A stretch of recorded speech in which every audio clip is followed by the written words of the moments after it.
It starts with sprint work.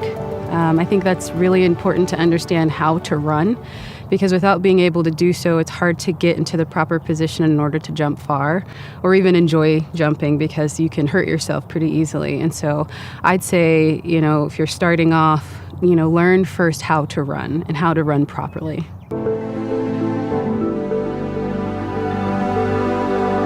One of the things you always got to address is running mechanics, foot contact with the ground, because it's all going to start from there.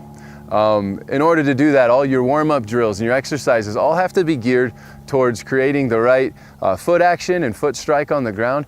And if it doesn't start there, then everything from then on is going to kind of be a disaster. And in saying that, what we always try to do is proper running mechanics. What do we teach? Yeah, I know a lot of the athletes talk about, and the first thing they can see is toesy athletes. Everyone can see toesy athletes. When everyone's reaching, striking out in front. From day one, especially in the States here, we don't teach that portion of running correctly.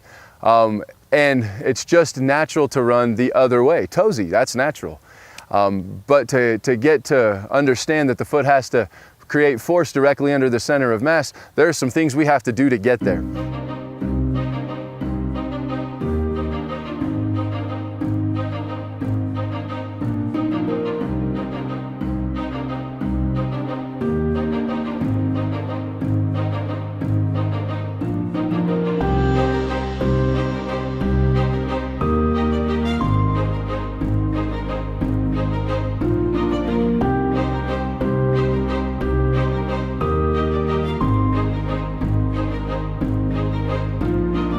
So what we want to always focus on is, you hear a lot of times, and high school coaches, and I hear it all the time, we always talk about knee up and toe up. But that's great. You can say that till you're blue in the face, but an athlete isn't going to do that.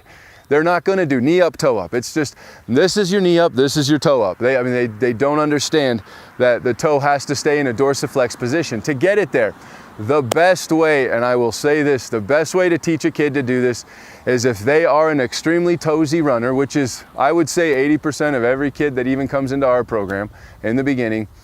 We start all of their drills, whether it's the A skips or B skips or the quick leg, any of the drills that you're performing, you tell them to run on their heels. And it was a great coach that actually had preached this in the past, and I never thought about this till about 4 years ago, till even Coach Kareem said, try this, our sprints coach, and it cleaned up everything insanely quick. Now, what does that mean? Run on your heels. If you actually try to run on your heels, you're gonna hyperextend your knees. Nothing's gonna go well, but you can't do it. So you're actually gonna create some dorsiflex action right away. And that makes a huge difference to start with foot contact drills, because that's important.